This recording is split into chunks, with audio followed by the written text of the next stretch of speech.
Você pode entrar em contato com a gente pelo @Caminhos de Memória no Instagram e também pela live no Facebook, como eu acabei de falar, né? Vamos que vamos, Maxime. Opa, bom dia, professor, bom dia, meninos.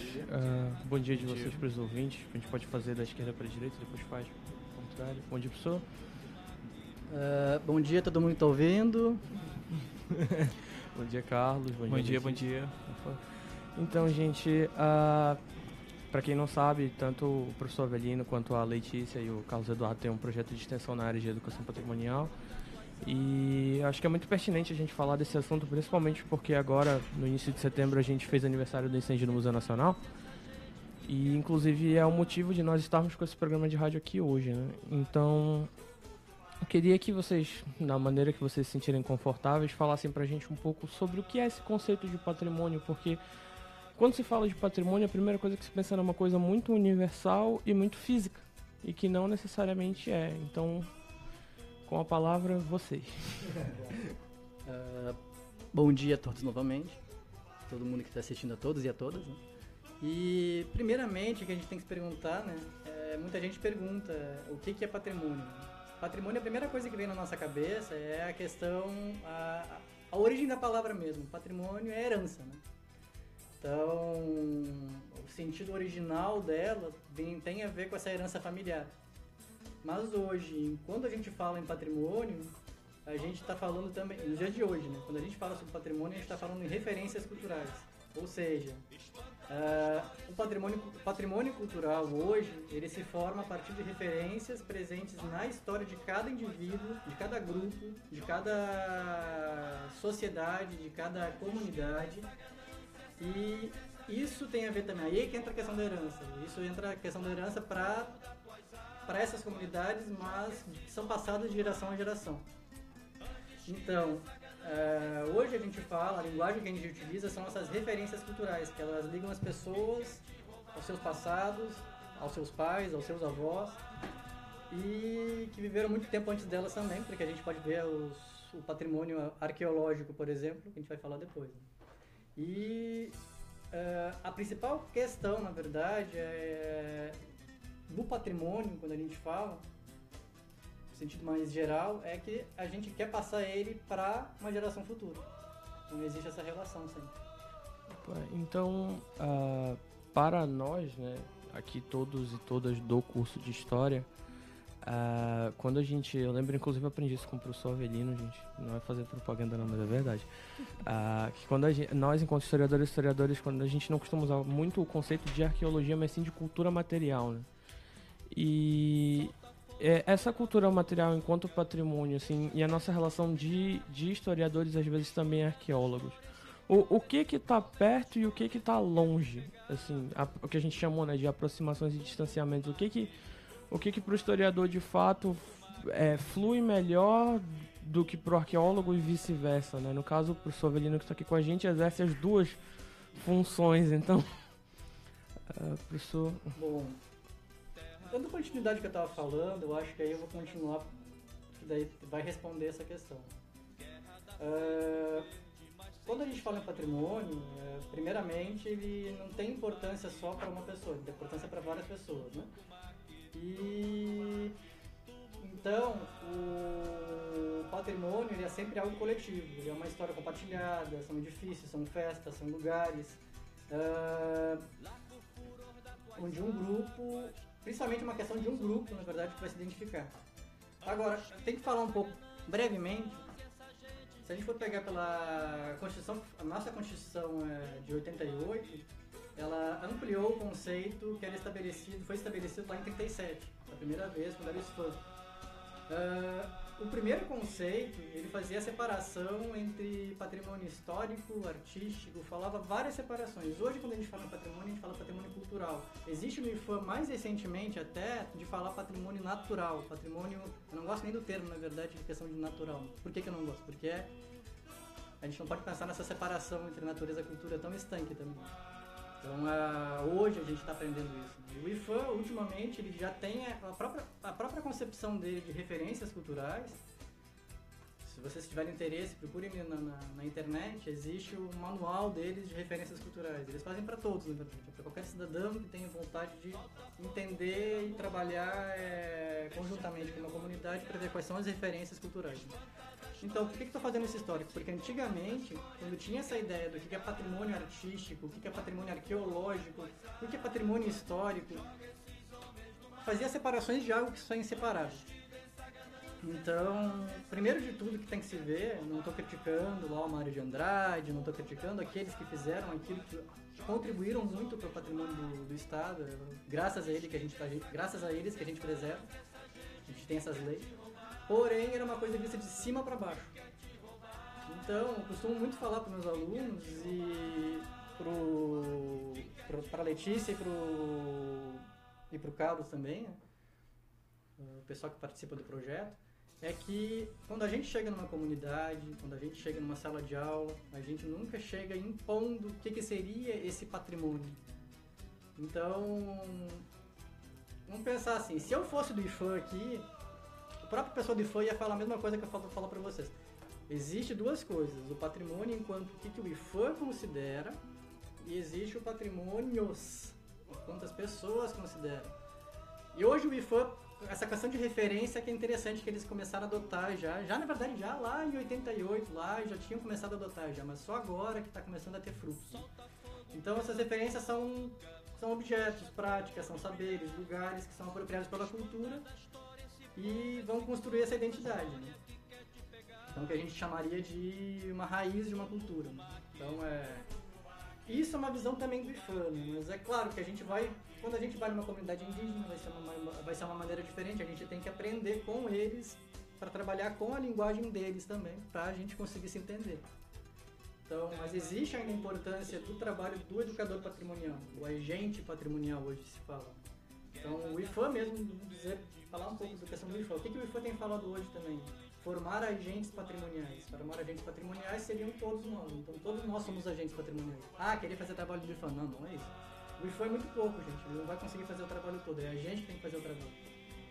Então, eu volto a dizer assim, é muito fácil a gente criticar também a instituição IFAM, porque a gente sempre tem que criticar.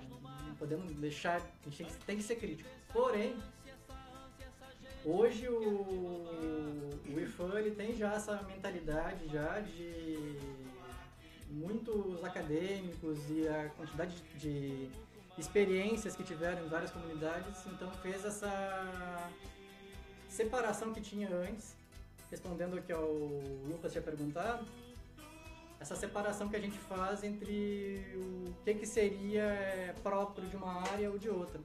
Lembrar que a educação patrimonial é algo que é interdisciplinar, multidisciplinar e transdisciplinar, ou seja, não importa que área que seja. Claro, tu vai preservar, tu vai utilizar os conhecimentos que tu tem, mas da área que tu veio, por exemplo, da história, da arqueologia, mas a gente não pode sempre pensar as coisas separadas. Sim, não? Agora falando assim mais diretamente para vocês, para o Carlos e para a Letícia, a gente sempre tem essa curiosidade de saber como foi que vocês entraram, né? Como vocês levantaram a mão e vamos lá para essa guerra aí, vamos pesquisar, porque é uma área meio assim que, por exemplo, eu não tenho muito esse contato. Agora com o professor Avelino, a gente tendo as aulas, a gente começa a entender mais a questão do patrimônio e tal. Abrir um buraco no chão. Sim, a gente pensa que vai lá e vai pular, fugir das armadilhas lá do local e... Indiana Jones, né? Eu penso que é Indiana Jones. E a gente quer saber de vocês, assim, como vocês se interessaram, como vocês chegaram no professor.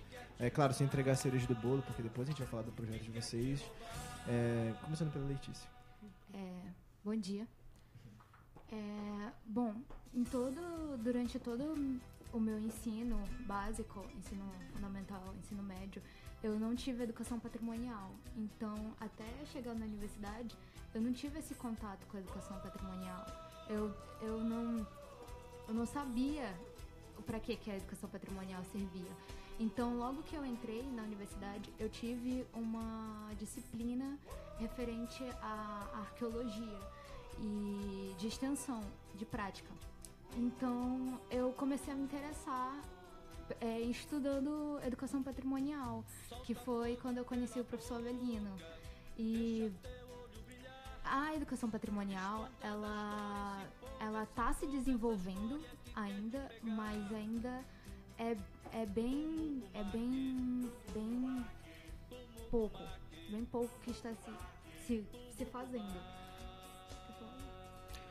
Bom dia, bonecos de barro. Tá.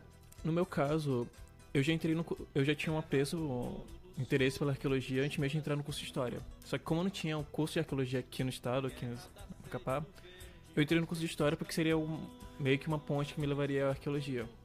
Só que eu entrei com o meu interesse pela arqueologia sobre a arqueologia que a gente via nas mídias de massa. Tipo, minha maior referência sobre arqueólogo era o desenho de Jack Chan que passava na TV Globinho. Eu achava que o arqueólogo ia sentar porrada em todo mundo e sair caçando os talismãs por aí. Como assim? Não é? Poxa! Não é bem assim. Aí quando eu tive disciplina pro Avelino sobre educação patrimonial, eu conversei com ele, falei meu interesse pela área, e foi quando eu comecei a ter orientações com ele e entrei no projeto. Bom, a gente vai para um rápido intervalo só para não entregar os outros pontos de pauta. E esse é o Caminhos de Memória, não nos abandone, voltamos em instante.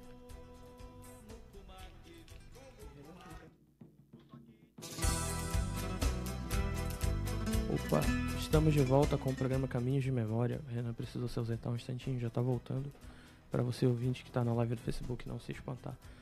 No intervalo você ouviu o Flor Abaixo, do protagonista, que é um projeto que a gente tem aqui no Caminhos de Memória de estar sempre incentivando, né, a produção amapaense, principalmente, e de outras regiões, tanto do norte e do nordeste. Então a gente sempre fala, né, a regra é clara, não pode ter saúde gravadora. Hoje nós estamos com o tema Patrimônio Histórico Artístico Cultural, na presença do professor Avelino Gambim Júnior e dos discentes Letícia Barros e Carlos Eduardo Barbosa. A gente elencou agora para o segundo bloco, né, dois pontos bem interessantes e que a gente poderia fazer sinteticamente, olá Renan,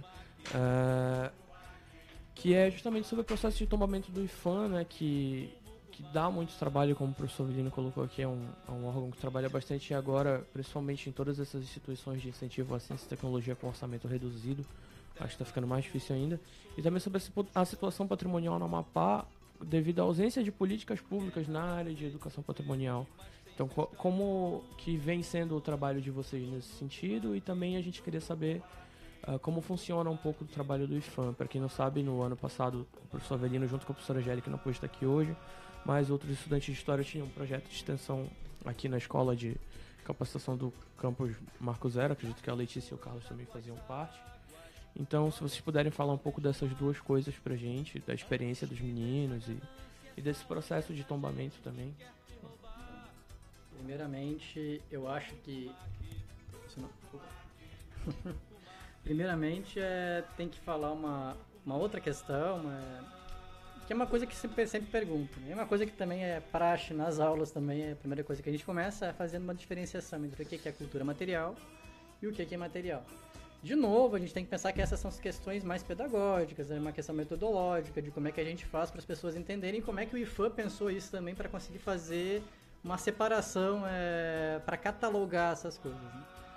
Porque, bom, primeiro uma conceituação de o que seria cultura material seria um conjunto de objetos, de objetos feitos ou modificados pelo ser humano. No amplo sentido, ele podia ser até um objeto, até uma rocha, por exemplo, mas ressignificada pelo ser humano. Nesse sentido, até uma cachoeira, até uma caverna poderia ser também considerada como cultura material. Mas assim, vamos dizer, quanto artefato mesmo, então seria uma casa, um edifício, um templo, tudo que é construído, que é modificado, que tem materialidade, a cultura que é materializada, né? E também a gente tem que entender que a cultura material, ela tem esse caráter ativo, ela tem um caráter transformativo e ativo dentro da sociedade. Como é que eu posso dizer? A gente se utiliza da materialidade para negociação social, para a questão de identidade. Então, vamos dizer assim, nas palavras da Tânia Andrade Lima, seria a cultura material é a dimensão concreta das relações sociais. Só que a gente para num outro detalhe também. A cultura material, a gente não consegue separar da imaterialidade. O material seria o quê? O material seria os saberes, tu conhecer o modo de fazer. Então, por exemplo, alguns registros de cultura imaterial, só para citar um exemplo. Tem o Marabaixo aqui, lá para Minas Gerais, lá o queijo de Minas. Então, são coisas que são saberes, são tradições. Só que a gente eu sempre faço essa questão para os meus alunos. Tem como separar de fato uma coisa da outra? A gente faz porque é uma questão de registro. Uma questão de tombamento ou registro. Agora, não tem como separar. Como é que se faz o Marabaixo? O Marabaixo não precisa dos tambores, não tem a roupa, não tem toda a vestimenta, não tem toda uma materialidade. O próprio corpo, a própria questão da dança. Então, não dá para separar uma coisa da outra. Sim, nós acredito que os colegas já aqui também que estudamos com a professora Mariana Gonçalves também aqui da casa, ela toca muito nessa questão do Marabaixo. Nós fizemos um programa sobre isso, né, na nossa primeira temporada, que é justamente sobre esse problema, que o Marabaixo, infelizmente, ele foi tombado ali na questão cultural, mas deixou-se um pouco de lado a figura do festeiro, que tem toda essa questão religiosa por trás, que infelizmente o registro ele não preenche, né? Então, como é que funciona para você justamente essa ausência de políticas públicas e como é que a gente pode fazer para falar, olha, o IFAM teve que fazer assim por questões legislativas e burocráticas, mas não é só isso, está para muito além disso. Bom, primeiramente eu tenho que falar de novo a questão do IFAM, que tinha perguntado. Né? A questão do IFAM, existe uma diferença, né? Também é uma questão que muita gente pergunta. E até seria interessante de vocês chamarem depois no IFAM novamente aqui, porque seria um programa inteiro só para falar sobre tombamento e registro. Né? Então existem duas diferenças. Quando a gente fala em cultura material, a gente está falando em tombamento. Tombamento é um ato administrativo feito pelo poder público. Então, uma concepção do próprio IFAM seria bens de valor histórico, cultural, arquitetônico, ambiental, que teria um valor afetivo para uma população, para um determinado grupo. Então, se faz isso, o IFAM, com uma maneira de não ser descaracterizado, não ser destruído. Vamos dizer agora, numa realidade que a gente não vive só agora, a gente sempre viveu, a gente sempre tem que lutar, nunca ficar de braço cruzado, porque a vontade que se tem sempre é de... Vamos pensar, usar um exemplo, por exemplo. Por que o Marabaixo foi registrado? Né? Registrado? Porque quando é imaterial, ele é registrado. Né? Tombado é material. O registro é feito para a cultura imaterial. Né? Por que ele foi registrado? Porque exatamente vamos dizer... Na questão de terra, por exemplo, querem tirar aquelas pessoas, fazer um conjunto habitacional gigantesco de luxo numa região aqui de Macapá, e lá é o local onde se faz essas festas do Marabaixo, onde se faz o rito todo do Marabaixo. Aí por que se faz? Tem a proteção da lei. A lei aí vai servir para isso, para proteger, para não tirarem essas pessoas de lá, não descaracterizar. Então aí é que entra a importância. Né? Mas como o Lucas tinha colocado, como a própria professora Mariana tinha colocado, e é uma preocupação que a gente tem também, porque nós não somos do IFAM. O IFAM tem uma preocupação porque eles têm que cumprir a burocracia, eles têm que cumprir o rito. A gente tem que trabalhar de outra maneira. Eles são IFAM, eles vão fazer o trabalho deles. A gente vai confiar neles, mas nós temos que fazer exatamente questionar essas coisas. O IFAM mudou muito por quê? Porque a sociedade questionou. A sociedade questionou a questão das referências culturais que eu falei antes, né? Então, exatamente o que a professora Mariana falou foi de escutar as pessoas. A gente tem que dar realmente voz para as pessoas falarem realmente. Então, não ficar uma coisa só do Estado. Né? Porque se a gente não questionar essas coisas, vai ficar de novo muito semelhante ao que foi lá no início, lá em 1977, quando teve essa visão um pouco do patrimônio de cal, né? De pedra e cal, que a gente falava. Só se via o patrimônio europeu, né? Se deixava de fora tudo. Né? Mas porque não tinha ainda tanta gente para poder falar, para poder discutir. Tinha, mas ainda estava silenciado. Então a gente tem cada vez mais procurar formas de não ficar silenciado. Então, uma das formas desses projetos que o Lucas perguntou é exatamente esse. São projetos que visam trabalhar com a comunidade do entorno. Então,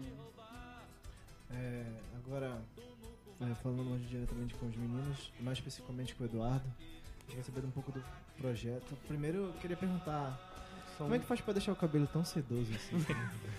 Você está na nossa live do Facebook, você vai ver o cabelo do Carlos Eduardo. E Só também, é por um milagre. pelo mesmo. que o Renan me passou aqui, não sei se é uma informação equivocada, vocês dois têm aplicações diferentes, né? Então, eu acho que seria interessante agora nesse primeiro momento, já que o Renan passou a bola pro Carlos Eduardo, o Carlos fala, e aí no próximo bloco a gente faz só com a Letícia, assim, sobre o projeto, como que é a ideia, qual que é o produto, como é que tem sido essa aplicação, como funciona. Conte-nos tudo, não esconda-nos nada. Sobre o cabelo é óleo de coco, gente. É tiro e queda. Babosa também. Tá. O projeto de extensão que a gente faz parte, especificamente o meu plano de trabalho nesse projeto de extensão, é um projeto de extensão chamado Arqueologia e Educação Patrimonial, construindo experiências a partir da Universidade Federal do Amapá, Campus Marco Zero. A gente já faz parte da segunda etapa do projeto. O meu plano de trabalho específico ele vem para tentar desmistificar o imaginário das pessoas fora da academia que não teve contato com arqueologia sobre a arqueologia, o papel da arqueologia e do arqueólogo. Porque a maioria das pessoas, o contato que ela tem é o que a mídia passa para elas. O que os filmes de ação, o que algumas histórias e quadrinhos passam, alguns desenhos animados passam, que é aquela figura fictícia do arqueólogo, que é o aventureiro, o caçador de tesouros, quase um super-herói. Mas tipo, não é bem assim. Eu pelo menos também imaginava assim. Meu plano de trabalho no projeto de extensão, ele vem para tentar desmistificar isso usando uma das mídias massas que seria as histórias em quadrinhos. Diferente da maioria das pesquisas que usaram histórias em quadrinhos como ferramenta pedagógica, eles já usam histórias de quadrinhos sobre a área, ou a área de festa, uma história de quadrinhos já pronta. A diferença do meu é que a gente vai produzir junto com os alunos as histórias em quadrinhos. E antes de aplicar com os alunos, eu apliquei isso em mim mesmo. Eu mesmo fui construindo uma história em quadrinhos, que foi bem difícil, usando os referências teóricos, usando os vídeos por aí, outras histórias em quadrinhos como base, e fui montando uma história de quadrinhos. Primeiro fui montando um roteiro, com parte base, e depois veio o desenho. A minha história de quadrinhos, eu procurei se inspirar em mim mesmo quando criança, como personagem principal, e procurei criar um personagem onde as crianças, onde os alunos podem se identificar também.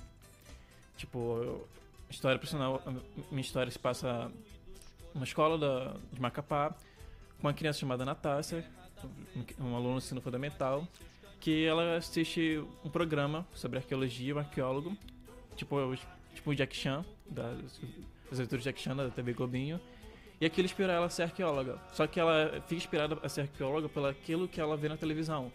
Que ela acha que vai ser rica, que ela vai descobrir cidades perdidas, que ela vai enfrentar alienígena e coisa do tipo. Mas não é? Eu ainda não vi A parte do alienígena. rico ainda não chegou. Ainda não chegou, eu espero que chegue. Mas é verdade que tem um personagem que é baseado no Professor Veja. Sim. Aí, ela não é a única que assiste esse programa. Os colegas de escola dela também assistem. Ela brinca fica brincando de arqueólogo na escola. Só que ela fica tão entusiasmada que ela vai brincando dentro da sala de aula. Chega a atrapalhar a professora da historinha. E a professora, observando aquilo, tenta querer saber o que ela sabe sobre arqueologia. Já que é uma professora de história, ela tem um conhecimento prévio sobre a educação patrimonial, o que é patrimônio, coisa do tipo. E a professora ali, ela explica pra Natácia que aquilo que ela vê na televisão não é totalmente real, não é bem assim o que o arqueólogo faz. Aquilo meio que desmotiva ela, tipo, ela fica meio entristecida ao saber que ela não vai enfrentar alienígena nem coisa do tipo. E a professora, pra tentar trazer aquela motivação dela de volta, faz a proposta da turma levar a turma para uma excursão num sítio arqueológico, que seria o sítio aqui da Unifap, o MAP-05, que seria guiado pelo professor Avelino, que seria o arqueólogo da história e quadrinhos. Olha aí, mano. Agora que eu estou decepcionado sabendo que não vamos lutar com alienígenas, a gente precisa ir para um rápido intervalo. Só antes de passar para o intervalo, eu queria divulgar aqui, acho que foi ontem, teve um lançamento de uma edição nova do Capitão Açaí, que é um quadrinho amapaense, que era produzido pelo Mistureba lá no Teatro das Bacabeiras, mais um projeto que infelizmente por ausência de financiamento não tá, né? E o Capitão Açaí, como a descrição aqui diz, é um herói anti-macunaímico, criado pelo cartunista Ronaldo Rony, paraense radicado no Macapá, que retornou às origens na Marabaia, Grande Marabaia, bairro vizinho lá do Curialtinga, de onde eu vim lá em Belém, para lançar um fanzinho do personagem cujos poderes vêm da cuia do açaí. Ô, louco. E é um quadrinho muito bacana. Infelizmente, eu não consegui nenhuma informação aqui pra dizer onde você pode estar adquirindo esse exemplar. Eu sei que ontem teve, né? E a gente está sempre buscando divulgar esse tipo de produção aqui no Caminhos de Memória. Então, procurem o Capitão Açaí. Intervalo. Voltamos já.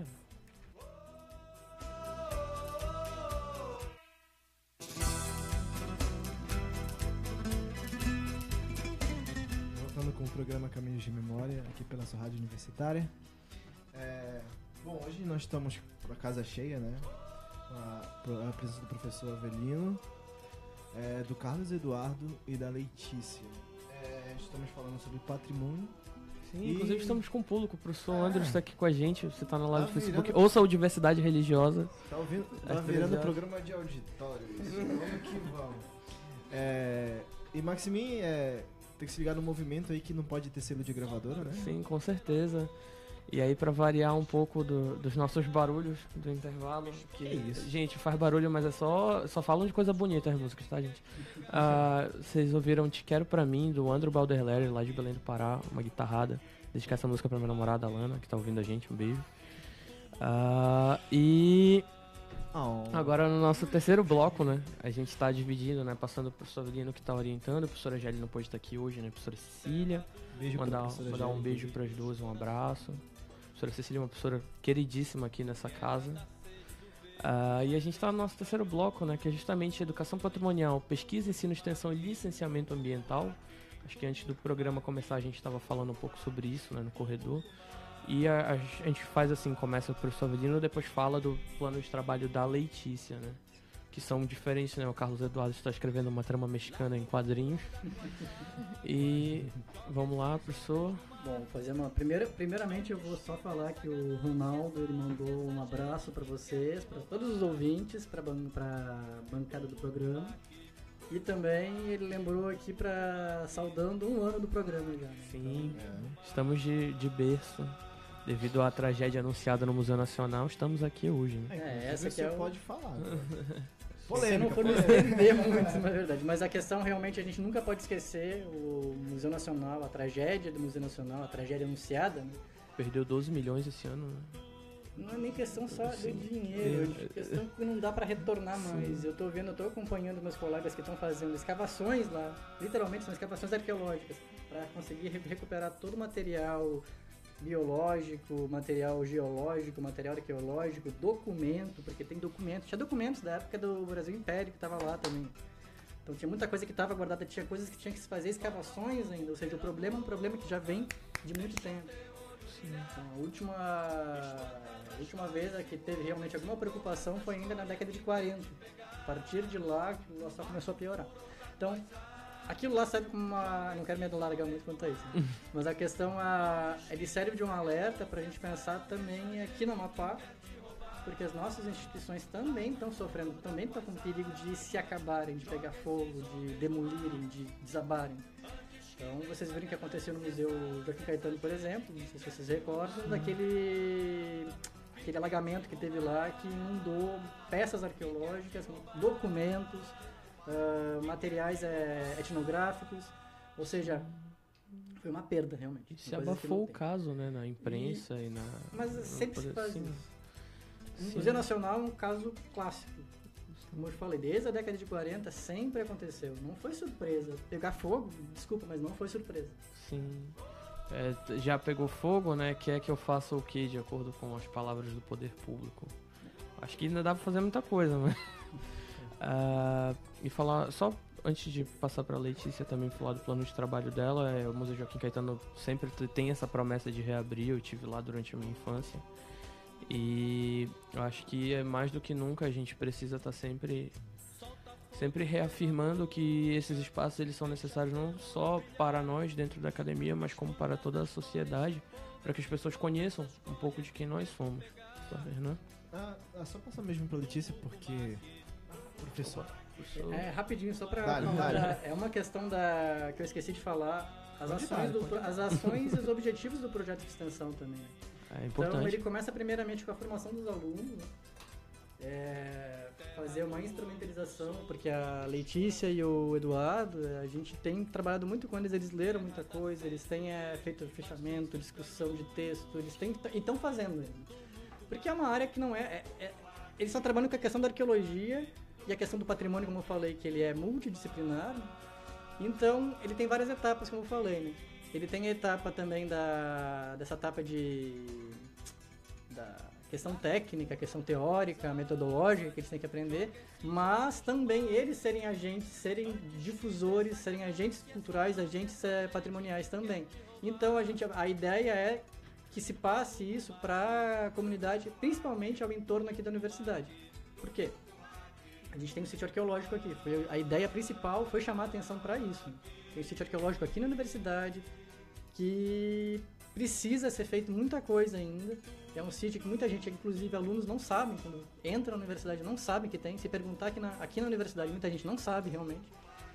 Então, a ideia também dele foi passar para a Associação de Turismo, Associação de Moradores, as escolas aqui ao redor. Então, o trabalho dos meninos, das meninas e dos meninos, da Letícia e do Eduardo agora, é exatamente eles darem continuidade a esse projeto Feedbacks também. Letícia, entregue tudo que você está aprontando na universidade. Bom, o meu projeto, ele, assim como o do Eduardo, faz parte da segunda etapa, mas ele surgiu de uma atividade que a gente fez na primeira etapa, que a atividade se chama Arqueólogo do Futuro, onde a gente colocou vários lixos em torno da escola e separou as crianças em grupo e fez eles buscarem esses vestígios. E aí, quando eles coletaram, eles colocavam em cima da mesa e eles começavam a falar o que eles achavam sobre aquele objeto. Por exemplo, um pente. A pessoa gostava de pentear o cabelo, ou uma garrafa de suco. A pessoa gostava muito de suco. Então, o meu projeto saiu dessa atividade. E, bem, o meu projeto, ele primeiro, assim como o do Eduardo, foi feito em mim. Eu fiz a atividade e logo após a gente vai fazer na escola. Então, o sítio que eu estudei é o sítio Q3. Ele fica localizado no bloco Q da universidade. E eu fiz 2 dias de coleta nesse sítio, que foi vestígios do chão, lixo no chão, dentro do lixeiro. E eu fiz 2 dias de coleta. E a partir desses vestígios eu vou falar o que pode ter acontecido nesse sítio arqueológico. E foi muito, assim, batido pela minha orientadora, que é a Gelli, eu me desprender do sítio Q3, porque é a minha sala de aula. Então eu tive esse grande desafio, que foi me desprender, me desassociar da minha sala de aula. E também tem o grande objetivo, o meu projeto, de... Muitas pessoas acham, assim como o Eduardo já tinha falado, que a arqueologia associa um arqueólogo a escavar tesouro, a simplesmente tirar peças do chão. E eu também venho dizer que o arqueólogo não só estuda a cultura, só te retirar vestígios do chão. O nosso lixo também tem muito a falar sobre a gente. E através disso que o meu projeto vem trazer essa questão. A gente pode falar sobre o nosso lixo tem muito a falar sobre a gente. Ontem na sala de aula vocês apresentaram, né? Inclusive você falou sobre a questão nos Estados Unidos, sobre a bebida alcoólica. Queria só que tu lembrasse. Assim, um dos autores que eu estudei, que foi o William Rasher, ele fez um estudo nos Estados Unidos, numa cidade norte-americana do Arizona, Tucson, né? Tucson. E ele fazia assim, ele estudava os vestígios das latas de lixo da cidade e também fazia questionários. As pessoas que despachavam esse lixo.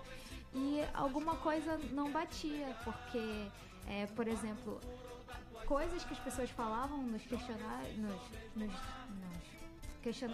não batia com o que estava no lixo, que era, por exemplo, ele dá o exemplo de bebida alcoólica. As pessoas, elas não reconheciam que bebiam muito, e nas latas de lixo isso não coincidia, que tinha muita bebida alcoólica. Então... Tu achou alguma bebida alcoólica No sítio Q3 tinha algumas garrafas. Não. Brincando. Os Intervalo? estudantes ficam promovendo a balbúrdia na universidade. Não. A gente vai para o nosso último intervalo, então, e volta com as considerações finais, agenda de eventos daqui de história, e esse é o Caminhos de Memória. Voltamos em instantes.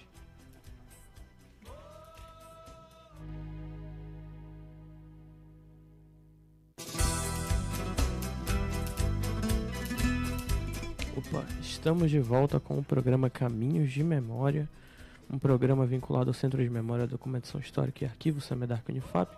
Hoje estamos com o tema Patrimônio Histórico, Artístico e Cultural, na presença do professor Avelino Gambim Júnior e dos discentes Letícia Barros e Carlos Eduardo Barbosa.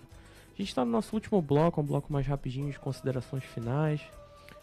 Passar a palavra primeiro para os convidados, né? A gente começa, já que a Letícia falou no último bloco, a gente começa com o professor Avelino, suas considerações, e é de costume aqui do programa a gente sempre pede uma indicação, pode ser um livro, pode ser um filme, um documentário, ou qualquer tipo de indicação, não necessariamente também sobre o tema, mas que você acha que as pessoas deviam conhecer.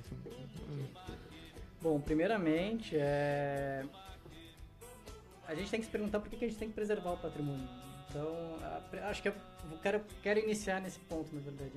Não é uma questão simplesmente de preservar, a gente tem que se perguntar o porquê que a gente está preservando. Não é o preservar, simplesmente tá lá preservado, tá parado, tá engessado, aquela porcaria lá que eu não sei nem pra que serve.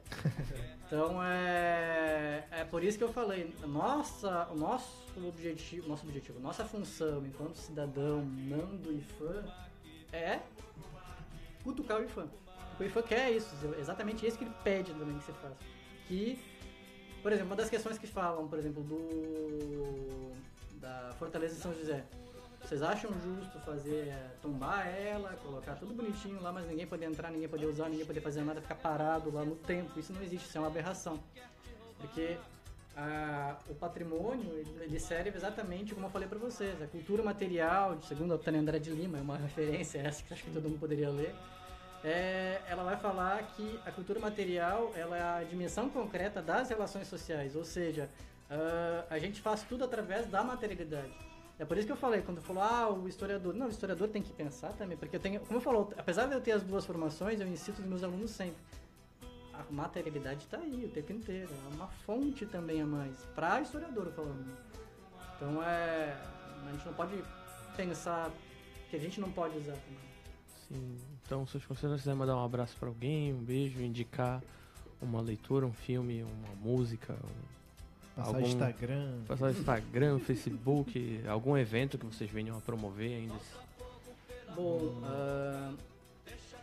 vou indicar então, tem o site do IFAM que eu acho que todo mundo deveria ver. O site do IFAM, entrar e vocês têm, hoje está bem didático a questão do IFAM. Então lá tem definições, todas essas definições do que é patrimônio e tudo mais. Claro, vocês têm que ser críticos também e pensar também, porque é uma definição do Estado, gente. Então a gente tem que ser sempre cutucar. Passar para o Carlos, então, suas considerações, quiser dar um salve para alguém. Fala onde é que tu compra essa babosa aí. Eu planto em casa, gente. Tá.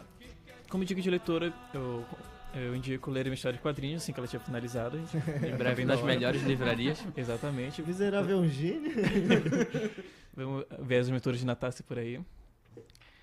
E pra quem quiser saber um pouco mais do que inspirou, assistir a desenho de Jack Chan seria uma boa. Ler o segundo capítulo do livro do Trigger, a história da arqueologia. E acho que é isso. Letícia. Bom, primeiro eu gostaria de agradecer a vocês, né, pelo espaço. E eu gostaria de indicar para as pessoas que elas se interessem pelo sítio que tem na universidade, pelo patrimônio que tem na universidade. E e que elas valorizem isso, né? A gente tem que valorizar o que a gente pertence. E como o professor Avelino falou, tem gente que está na universidade que não conhece o sítio arqueológico que tem na universidade. Então, que as pessoas também se interessem por isso e valorizem. Renan, suas considerações? Primeiro eu agradecer aos convidados, professor Avelino, ao Carlos, que ainda tá me devendo esse segredo desse cabelo aí. Letícia, muito obrigado. Agradecer a todos os ouvintes. Mandar um beijo pra Natasha, que tava me cobrando. Olha, Natasha, tá pago o teu beijo, tá? Ó, até gravar aqui. Natasha, tá pago o teu beijo, tá? Ao vivo. Ao vivo. Agradecer ao meu colega de bancada, Maximi, mandar um beijo pra minha namorada, né? Jéssica, que tá sempre aí surfando nas ondas da rádio universitária. E vamos que o RU tá cheio e a panela tá chiando. Sim. Opa, agora é minha vez, né? Mandar um beijo pra Alana novamente, minha namorada, 2 vezes hoje. Olha, 2 vezes registrado. não vale. No programa Vale, que sim. vem tu não pode mandar beijo. Mais uma vez pede música. Anunciar que ainda tá aberta as inscrições do edital do Prof. História, Programa de Pós-Graduação em Ensino de História, até o dia 29 de setembro. Você que é professor da rede pública ou privada de História, inscreva-se, não perca a oportunidade de cursar uma pós-graduação no momento que está tão difícil se qualificar no mercado aí. Ao todo, nós temos aqui para a Universidade Federal do Amapá em torno de... só um momento. 15 vagas, sendo aqui Unifap, 10 para ampla concorrência e 5 para cotas de indígenas, quilombolas, travestis, transexuais e outros tipos de qualidade de cotas. Então, para você que está precisando aí fazer uma pós-graduação, está atuando na área de ensino de história, fica a dica. O nosso Prof. História é um dos melhores Prof. Histórias do país. Diga-se de passagem, com o corpo docente extremamente qualificado. O professor Andres está me olhando aqui. Falar também do Encontro de Bateras, sábado, lá no Parque do Forte, a partir das 15 horas. É um evento promovido aí pela Associação dos Bateristas do Amapá todo ano. É muito bacana, inclusive rola todos os estilos musicais, tem banda de apoio. Vai ter a presença lá do Zé Miguel esse ano. Falar da Amapá Anime Game Station, o Ian teve aqui mais cedo no Passarela da Notícia com a Alana Dantas. Ian Lima, nos dias 13, 14 e 15 de setembro aqui no Amapá Garden Shopping, a partir das 10 da manhã, de grátis, 0800 ali no andar subterrâneo, para você que gosta de cultura pop, que gosta de jogos, vai ter torneio, vai ter venda de produtos, vai ser bem bacana. Eu trabalhei no Amapá Anime há alguns anos, recomendo. Vanderlei Andrade, dia 19 de setembro, quinta-feira, na História do Museu Sacaca. Mas credo! Vendas e reservas de mesas no telefone 991960125. Muito bom show do Vanderlei Andrade também, tá, gente? E, Renan, esse é contigo. Heavy Metal da Amazônia. Não tava esperando por isso, mas é o segundo encontro de patrimônio cultural ambiental amapaense, né? Sim. Dia 18 de setembro. Às 17h30, no auditório do Bloco de Letras e Artes do DEPLA, promovido aí pelo Grupo de Pesquisa, Estudo, Pesquisa e Preservação da Cultura Material do Amapá, pelo projeto de extensão Educação Patrimonial do Patrimônio Ambiental, Material e Material do município de Amapá, pelo Laboratório de História Militar Colegiado Curso de História e do professor Dr. Edinaldo Pinheiro Nunes Filho, que esteve aqui com a gente na temporada passada falando do município de Amapá. De grátis, também vai ter coquetel, olha, a partir das 17h30. Ô, louco, meu! 0800. Várias palestras de algumas turmas de graduação, turmas de 2016, 2015, minha turma também teve lá no semestre passado, o professor Edinaldo vai dar uma palestra também.